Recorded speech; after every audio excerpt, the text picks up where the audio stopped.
I'm not the one that brought a pitchfork. Here's your look at the Hot Toys. This is the Justice League 1/6 scale collectible figure of Batman.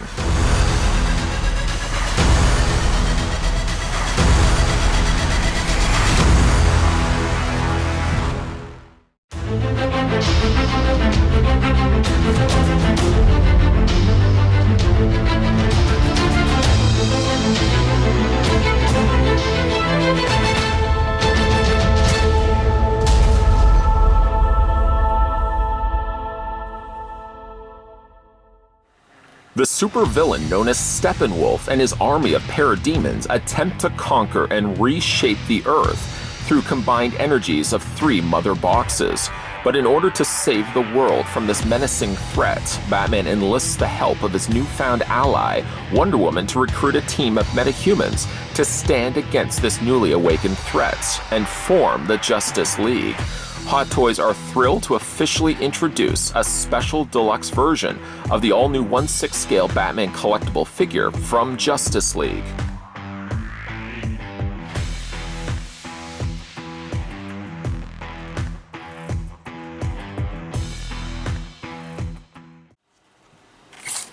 Now we're going to have a look at the Justice League Batman from the folks over at Hot Toys. I understand that this review is long overdue.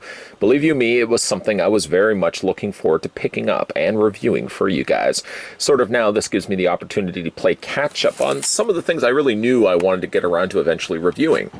I did actually pick this one up also by the folks over at Alter Ego Comics, so if you guys are interested in picking this one up for yourself, I can provide the link down below and a coupon code that you can save yourself some necessary dinero if you are looking to pick up some Hot Toy pieces right now.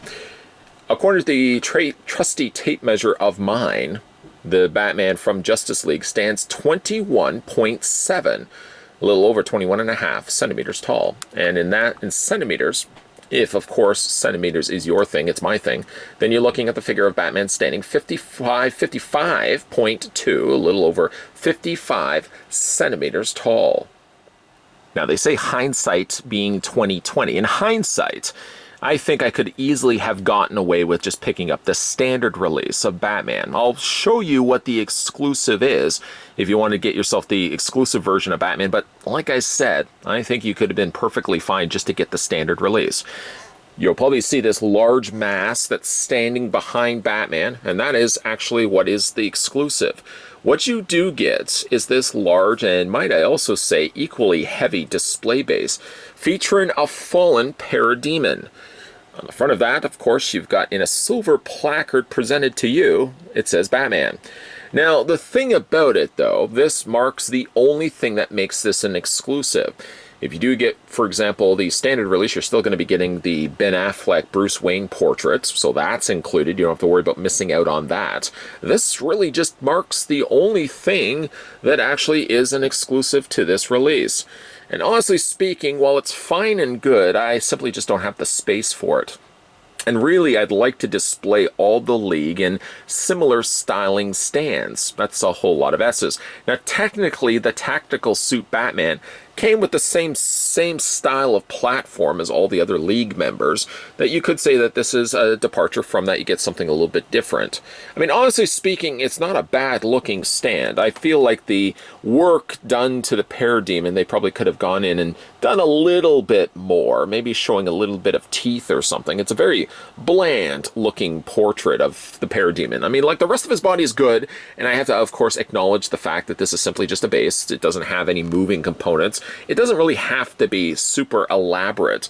I just don't find like the base, the head portrait of the Parademon sort of leaves something to be desired. It kind of just feels like an extra coat of paint probably could have been afforded here. And of course you sort of get like a rubbled terrain. It's okay, but when it comes to it, displaying the figure, you really only have then the option of displaying it with this stand, this big hefty stand, or you display them without the stand. I think, though, if you're going to be giving us an exclusive release, they probably should have packaged this guy with this stand and then give us the stand alone. I had not picked up, of course, the standard release, so I don't know whether the standard would have just came a regular display stand for Batman. I can't imagine they would have just left it off completely. But again, if I look at it now, I probably could have easily just gone with the standard release and dismiss this all in its entirety. I mean, because again, at the end of the day, I'll probably just display all the League members together. That Batman would, of course, yes, stand out a bit like a sore thumb, unless you just went around and just took this part off, which is very securely in place, and then just sort of had that in the background. And then you kind of had maybe like the League around it. Maybe not even treat this like a stand at all. Leave this part off completely and just sort of have it as a diorama piece, which of course you just have to overlook the fact that Batman's placard is on the front of the fallen Parademon here.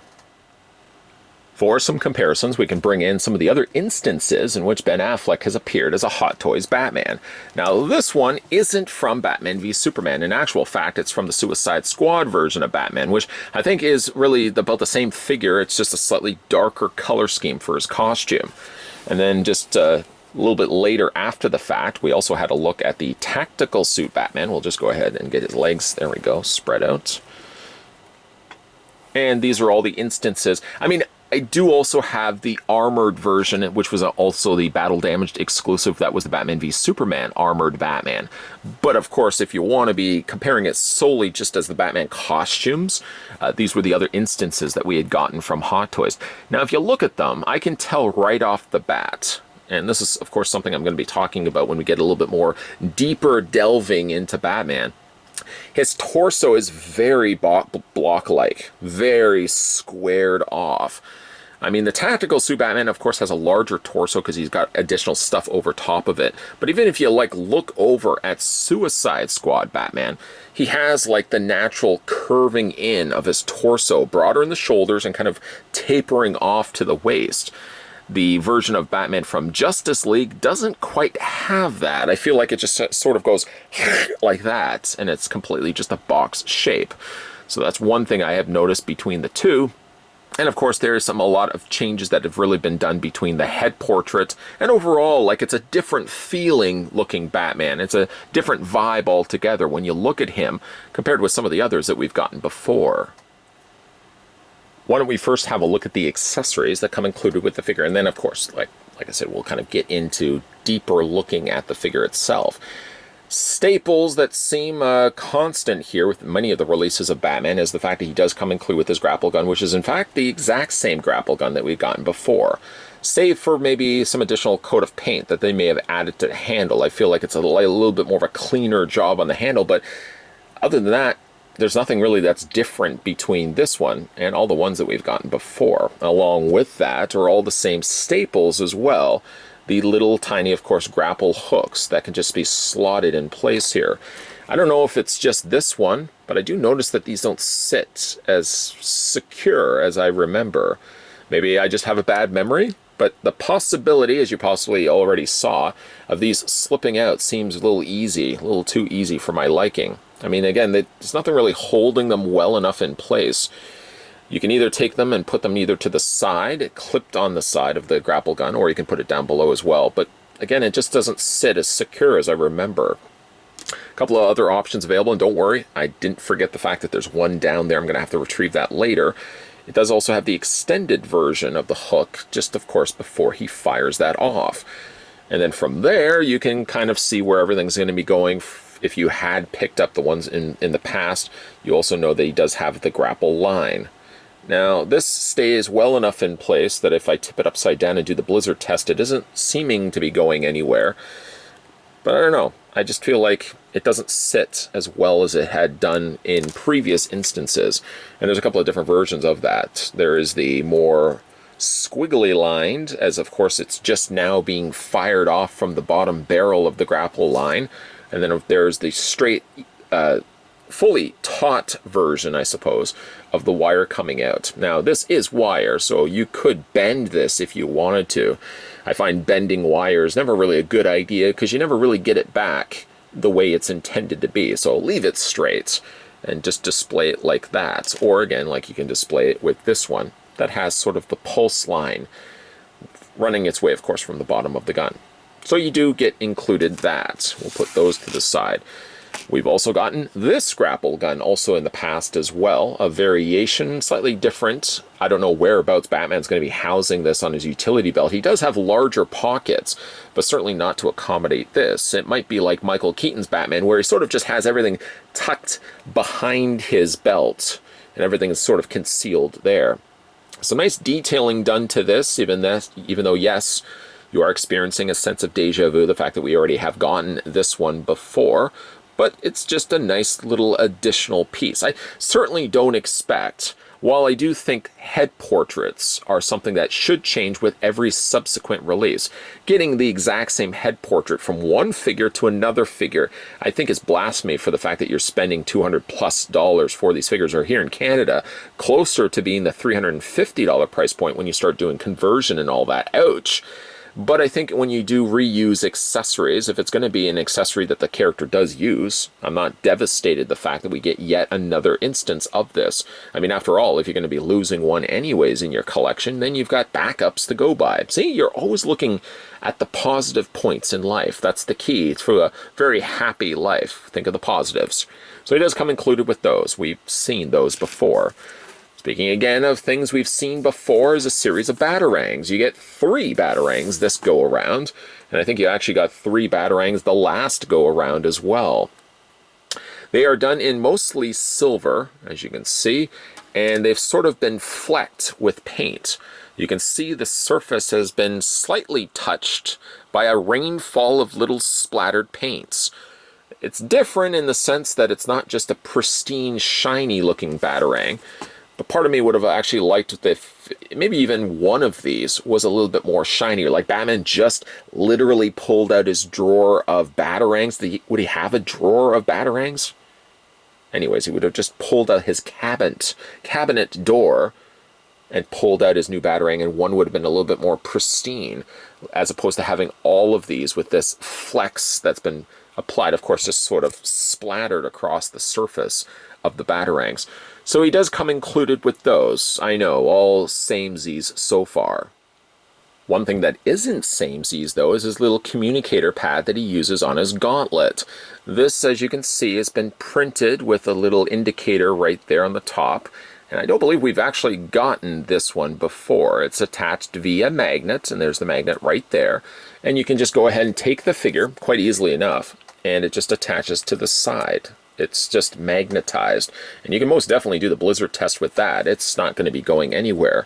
I guess there could have been a more streamlined fix to this, so it simply just didn't look like it's literally attached to the side of his gauntlet.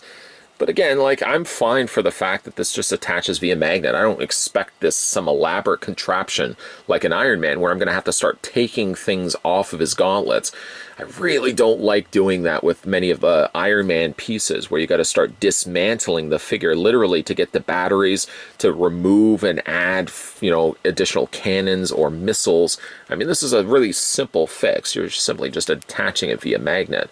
And like I said, it stays well enough. I'm not wanting to shake the figure out and about, but it definitely isn't going to be going anywhere. And like I said, it's got some nice additional details that Batman can rely on, of course, if you want to display him with it. Hands, we've got some hands here. Batman comes with a series of interchangeable hands. Some, of course, for very intentionally intended accessories, like, for example, the grapple gun. He does come with a hand for holding the grapple gun, whatever grapple gun, of course, you decide to display him with. We'll go ahead and grab the other one right there and just fit that into his hand. This one sits a little looser, but it's going to definitely stay still in place. Then he does come with a couple of hands for holding Batarangs. For example, he has one, I should say, for holding the Batarang. We'll go ahead and grab the Batarang right now and just wedge that in between his fingers, his pointer finger and thumb. And he can put that. Now, technically, you could put more than one in there. I don't really know why you would want to put more than one in there, but you can certainly pull off more than one if you'd so wish, because there's enough clearance, there's enough a gap in space there that you could fit more than one Batarang if he sort of wants to fan them out like Gambit. Then he also comes with just a pair of relaxed palms. You probably would want to sway away a little bit from using just the closed fist, which is currently the defaulted look when you get him out of the box. I know it's not the most interesting thing to display him with, and it sort of results in his arms looking a lot shorter than maybe what they should be. But it was just for me simply just to show you what he looks like defaulted out of the packaging. You're most definitely going to probably be relying on some much needed interchangeable hands. And you can see some nice detailing done to not only the inside palms, but of course the outside, where you've got the additional brushed gold that's been added to the knuckles sections of his hands. I wonder if Jared Leto's grill may have had something to do with that. And then he also has a couple of interchangeable hands as well, like a couple of other variations. But he does come with a total of, I guess, 6 interchangeable hands. And then, of course, you count the 2 that are in the sockets. Yes, math is very fun. He actually comes with a total of 8 interchangeable hands. Before we resume with the rest of his accessories, because a lot of them sit heavy on his cowl, and of course he's going to have the alternate Bruce Wayne portrait, I thought it would probably be a better time to look at the figure first, looking at close-up detailing at his sculpt in his head, and then we'll start talking about the things that you can do, the things you can swap out and change for Batman. Now here is, of course, the Justice League Batman, and reaching off, which I just got to the side here, we can bring in the other Batman that we already had a look at a long time ago. There is the Suicide Squad version of Batman. Some changes, of course, have been made. He seems a little bit more streamlined when you look at the side of his head, how the jaw and the cheek basically carry right up into the pointed sections of his ears. I thought Batman in Justice League had a better side profile, but there was something jarring about seeing him from the front, that maybe it looked a little bit better on the original Batman v Superman cowl.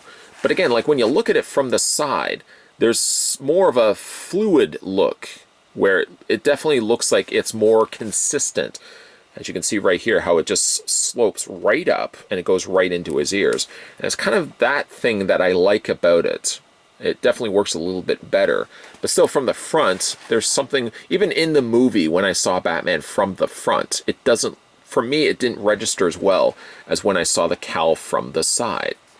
Of course, the costume is one thing that we want to talk about, and I mentioned it already a little bit when we did the comparison side to side. The original Suicide Squad, though not the first time we got this Batman from Hot Toys, definitely has a lot more musculature to his body. He's a bigger, beefier sort of styled figure, but like when you look at the two side by side, he actually looks more fit than the Suicide Squad version of Batman, which again has this real awkward boxiness to it. I mean, hopefully you can see what I'm talking about. It's really hard to kind of convey exactly what I'm talking about, in the sense that if you look at the two figures, I'll just put this one down for a second here. If you look at the body, see how it kind of goes in like this, and then it goes, of course, like his natural anatomy would be. It would go right out into his thighs, like that. This Batman sort of just shoots straight down.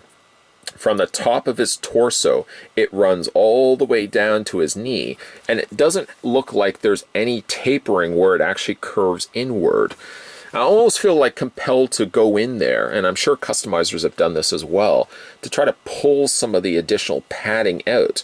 I mean, Batman doesn't have a completely blocky torso like this in the film, and yet it feels this way when I'm looking at the figure from Hot Toys. There's like this section right here where if it was just a little bit more of a V shape as opposed to just straight down.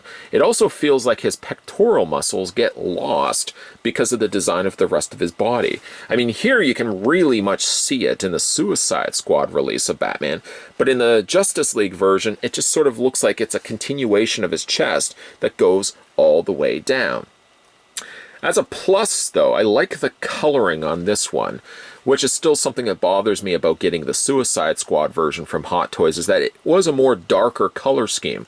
The original Batman v Superman was a little bit more lighter and gray.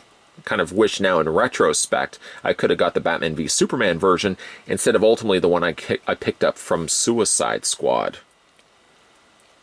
Definitely, though, the gray color works really well on this particular figure. I think the gray looks like it did in the film, and while you do have like the emblem, for example, of Batman sort of getting now lost because the gray isn't that far of a shade away from the black, you can at least still see the emblem.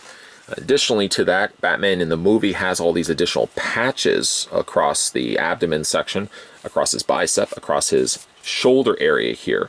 I don't know if that just is additional areas where he would need sections padded over top of his armor, or if these are areas that of course have gotten damaged and maybe he's just repaired them over time. It's definitely a neat comic look for Batman. This is something, of course, that Ben Affleck brought to the table. Not solely just him, of course, Zack Snyder. And one thing also, one of the reasons why I wanted to get around to finally looking at this character, this version of Batman done by Hot Toys, is of course still the presence of the Snyder Cut looming its way over. Talks, of course, that Zack Snyder is still doing reshoots, and we'll see an eventual release of his real true to story of what he wanted to actually envision the movie being. I'm really excited to see a Snyder Cut of Justice League. I feel Batman really got the bum rush when it came to how he was portrayed in the film.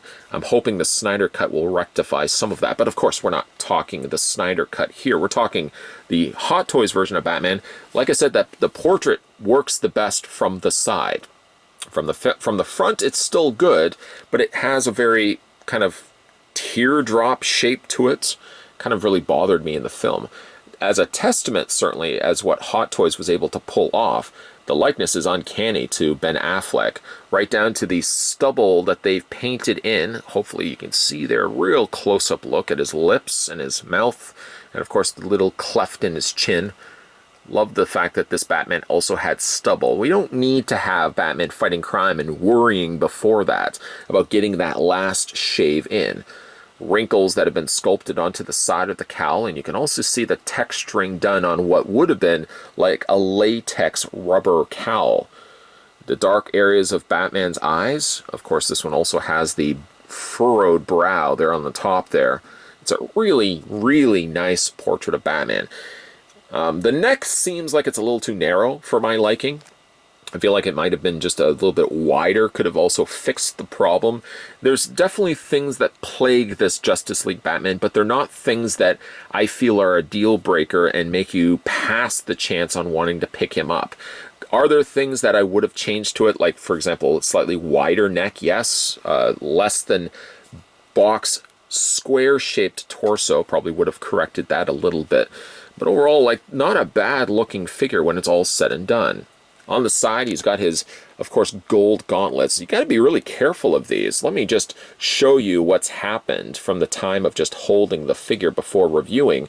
I literally ran my hand across this, and I literally drew blood. It's right there. You got to be very careful of these. Not only are they things that always could be potentially breaking on Batman, I unfortunately have the '89 Batman where one of these have broken off. I'm going to have to fix that. But you also can be careful, you have to be careful that you don't accidentally cause damage to yourself when holding a figure like this. I like the gold that's in the sides of his gauntlets. I certainly like the gold that's done to the sections of his, of course, his brass knuckles, his sort of quasi-knuckles that he's got on his gloves. And that gold also carries its way also to his utility belt, where you can see some nice close-up details at some texturing done to it. They simply just didn't smooth a surface of each one of the compartment containers, which, of course, as you could probably guess, are none of which can be opened up. But there's a few little areas where you got to imagine there'd be capsules and maybe sections that would hold his batarangs. If you flip the cape up, you can kind of see how the figure's been zipped together. So if you are a pro at customizing this guy, you could probably open this up a little bit, and I don't know if you would add additional padding up at the top or if you would try to remove a little bit. But there's a few little things and tweaks I think a lot of customizers have probably done to this figure. You got Batman's cape, which I've always really liked the cape of it. I mean, you can of course get people out there that design these capes, the cape add-ons that you can get for the figures. I mean, if I bring the capes back and drape it the way he has in the movie, it has a good weight, a good flow to it. I mean, obviously you can get capes that have a good like natural drape to it. I mean, I've seen some on Facebook where they've got a real, like, there's a lot of cool cape designers, for example, that take a little bit of the bulk away from the cape, which is probably what you're seeing here on this particular Batman, and kind of keep it a little thinner and something that naturally drapes. I mean, there is some bulkiness to this cape. I don't know if I need as much cape happening for this guy, because like I said, there's a lot of additional material that they used for it. If you drape it back, like I said, like he does in the film, it's not too bad. And as a defaulted look for the figure, and try not to drop the figure in the process, go ahead and pick up his head here.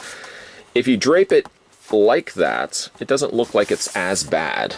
It sits a little bit more in a natural way. Would I probably end up changing out the cape to this particular figure? Probably yes. I would see myself maybe just removing this cape and going the route that many customers or customizers have gone by changing the cape completely to something a little bit thinner and a little less bulky overall. We're going to go ahead and take Batman's head off, sort of finishing the job I started when the head popped right off, because I wanted to show you guys there are some variations that you can do with Batman's head. Removing it inside, first and foremost, you can actually go in there and you can change out Batman's eyes. It involves you actually taking this tool right here and sliding it on the inside of Batman's cowl. Once you get a firm lock, I don't know if you can see it or not, but there's a little piece that sticks out, and that's the part that is part of his eyes. If you can line the tool up just underneath like that, you can really feel where it slides in place. And there, from there, you can just pop Batman's all his eyes out just like that. Just pop it out just like that. And you can use the tool again to retrieve it and pull the eyes out from the cowl. It is very helpful if you have it slightly on an angle where you can pull the eyes out. You can also just sort of tip it on an angle as well and just retrieve the eyes like this. That actually was the mouth. We'll just pop the eyes out. For some reason the eyes are really stuck right now. Normally it's not so much the issue. Just take the tool, put the tool in there, and like I said, you can kind of see how it's just been stuck. I'll just have to rectify it by turning it slightly and then seeing if I can then wedge it completely out from the cowl.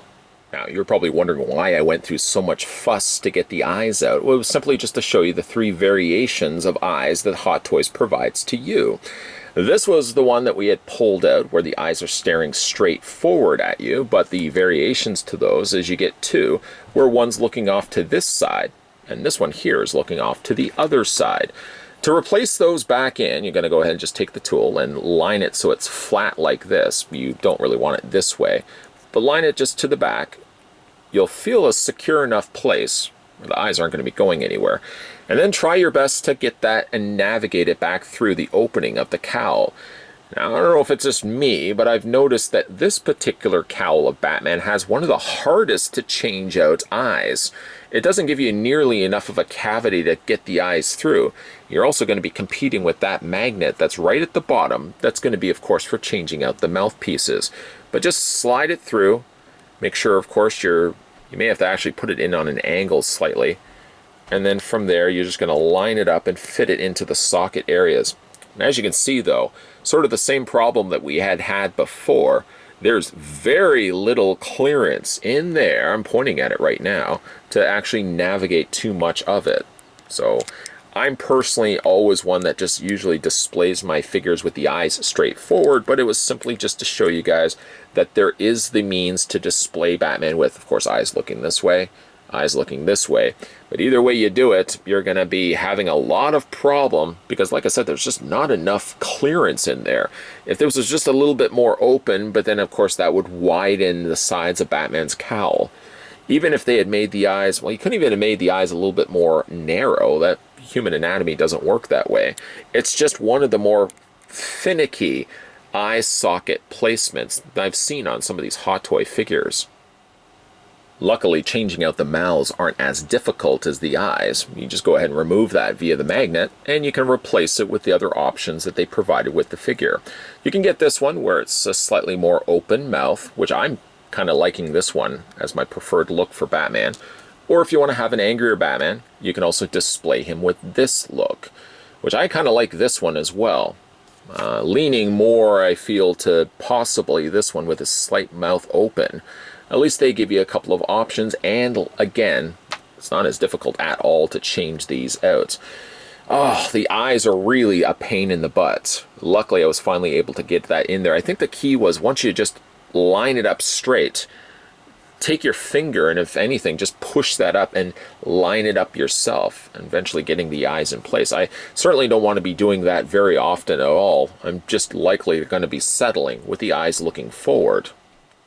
Seeing as we have Batman's head off anyways, probably be a good time to look at the alternate head portrait that comes also included with this figure, and that is the head portrait of Bruce Wayne, or actor Ben Affleck.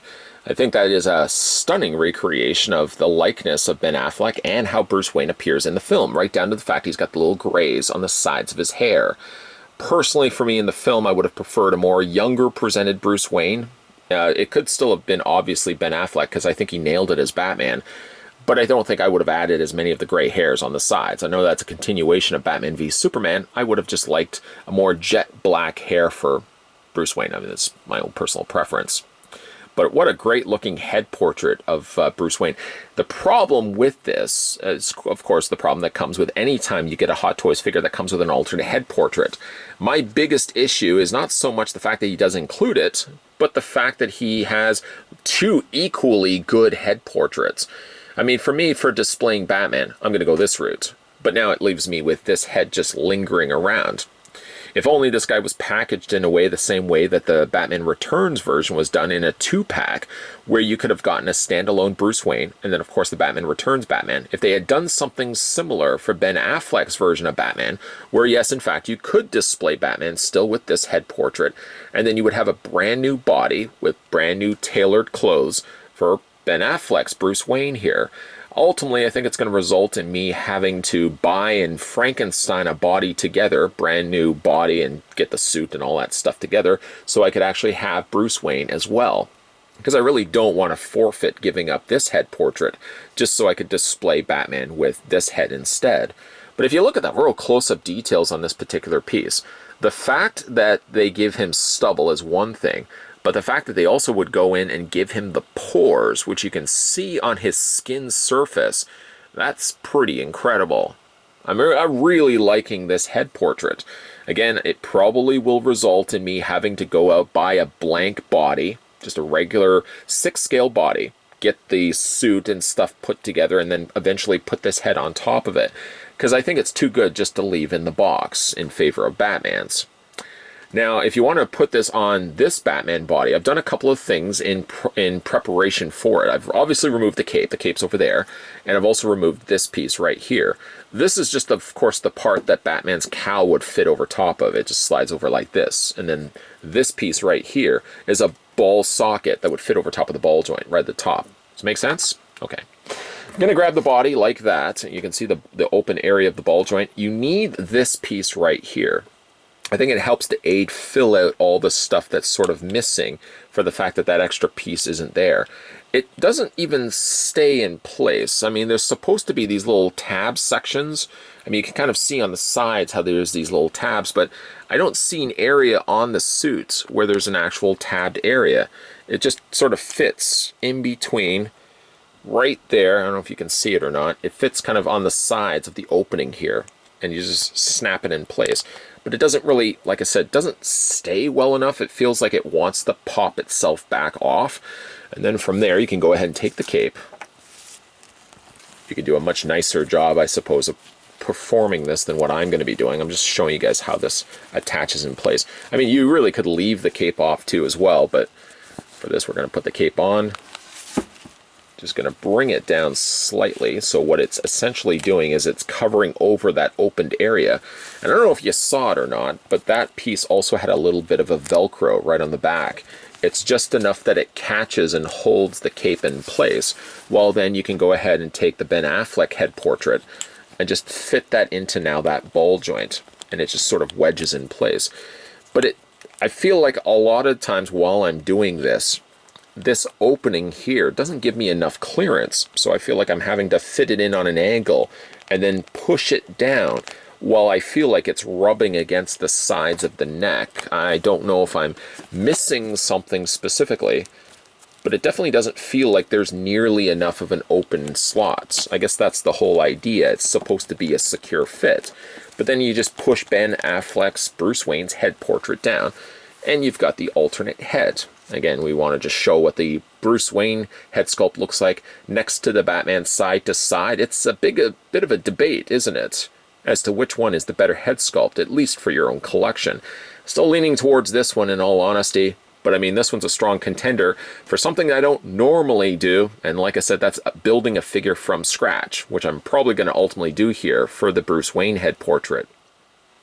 Before we have a look at the figure's articulation, the one last accessory I certainly couldn't overlook is this really cool Parademon blaster. The blaster was seen, of course, in the film frequently by the Parademons and, of course, by Batman as he wields this. And I'm glad also, much like the Bruce Wayne portrait, that this is included with the standard release. All the more argument as to why you really don't necessarily need to get the deluxe version if you don't want that stand. It's done really nice in a gunmetal silver with some nice panel lining done in a gold color. You've also got some hoses done in a metallic blue. It's a really nice looking piece, though a bit difficult for Batman to actually hold. What I actually did was I just took the thumb and the fingers, of course this is going to be the handle of the blaster, and I just fit that around Batman's hand. And in theory he does actually have the means to hold it. You can then also take one of the supporting hands and you can just have it underneath like that, and it's likely going to be the way I'm going to display the figure. Again, the problem really comes is if you've experienced any time a figure like this has gauntlets, it's sometimes very difficult to get the hands back in place because you really don't get much of a clearance of peg to wiggle that hand back into place. But I do like, again, the fact that he does come included with the blaster.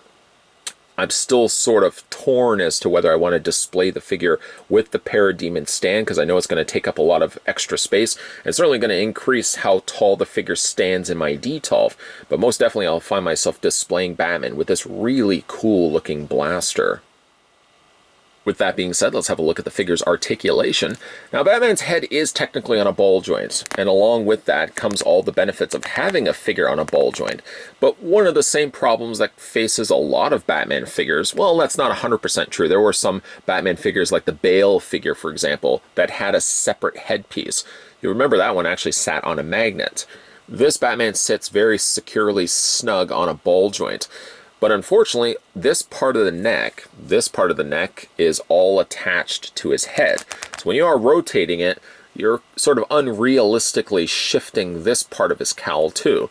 Not like how it really appears in the film. This would have stayed in the center, and he's only going to really turn his head, though slightly. He's going to be able to turn it left and right. One thing I've noticed on this particular figure too is when I'm rotating this back and forth and up and down, I've had a couple of times where the mouthpiece just flings off and flies across the room. So you want to be careful. You may want to just even hold on to the mouth as you're shifting the head up and down. He does have, like I said, the ball joint that allows the figure to move up and down, shift back and forth, and rotate. I know it kind of looks like I'm muzzling Batman. Believe you me, it's just to keep his mouth in place. When you are shifting the head up, yes, it's going to leave a bit of a gap.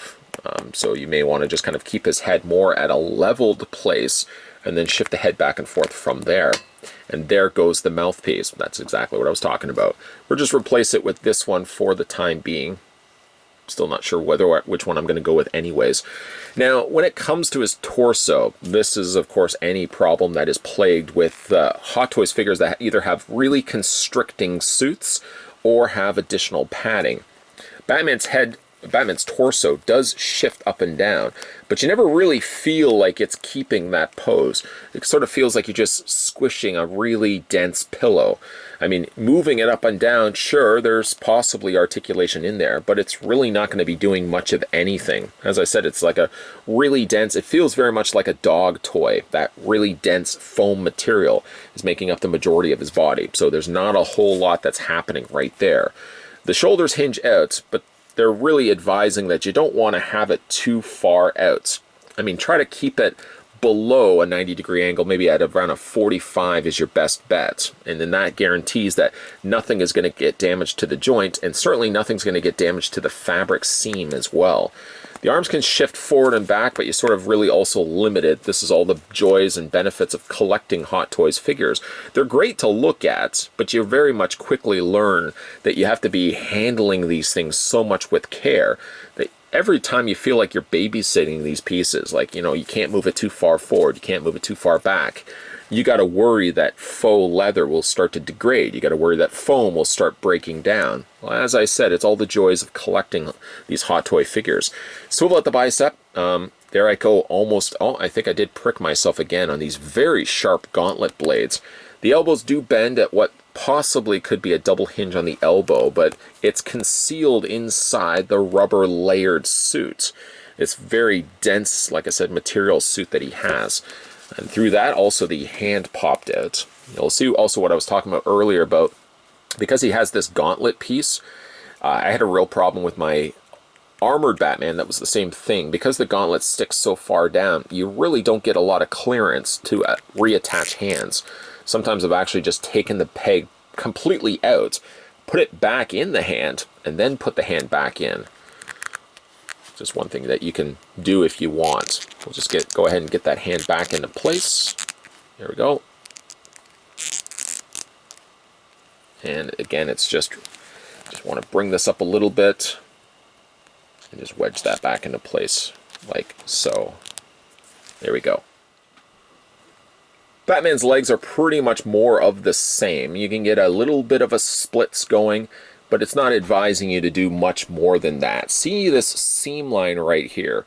Of course, you're adding stress to the figure's costume when you bring the legs out too wide. So you really don't want to have too much of a wide stance. Not that you're going to be giving Batman the splits, but you just want to, again, tread lightly on that. Roughly about a 45 on the bend forward on the leg, and a little less than that when you move the leg back. He has a swivel on the top cut of the thigh. He has a double hinge on the knee. And then he has articulation in the foot. So you can still get a rock back and forth on the ankle. You can move the feet up and down, and you can rotate them all the way around. You want to be very careful, though, of these pieces on either side, these little tiny gold plates.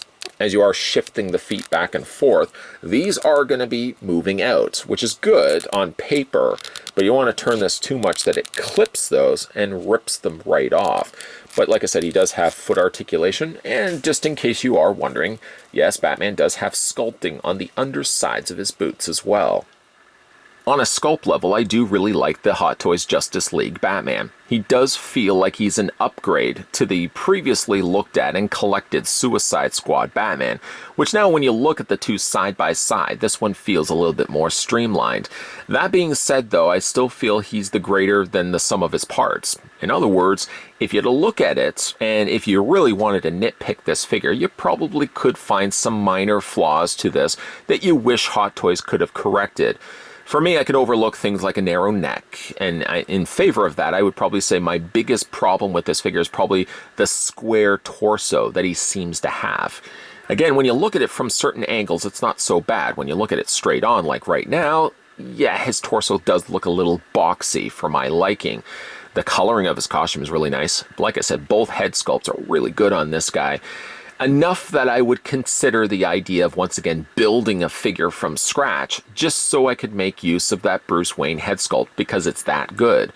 I have the same problem that I had with the Christian Bale Batman. Because the head sculpt was so good on the unmasked head, I now feel like I want to put together another figure from scratch just so I can have a standalone Bruce Wayne. So that's one thing that Bale and Affleck share, is their Hot Toys counterparts really have alternate unmasked heads that are really quite good. If you notice here in Final Looks, there's one thing that's missing from the equation, and that is the Parademon display stand. It's fine and good, and at the end of the day, I'm glad that I grabbed it, but I think I probably could have still gone standard release instead of the deluxe version. The deluxe version really only giving you the Parademon display stand, I think, and I'm comfortable to say this to you, I feel it's an easy pass. Just get the standard release. Now, had this deluxe version included the Bruce Wayne portrait, that would be a more solid argument to make, and maybe even still the reasoning why you would want to pick it up, even if it means you don't display the figure with the Parademon stand. The stand looks good, but while the rest of the League members don't have that already, and it makes Batman stand over top of all of them in height, I just don't have the space available to accommodate the Parademon display stand. Unless I display Batman standing atop of the League and the League sort of just circling around him, it still is going to translate to taking up a whole lot of unnecessary space by a display stand that increases the height of where the figure is going to be standing. Did you pick up this figure for yourself? I'd love to read your comments down below. Tell me what you guys think of the Hot Toys Justice League Batman.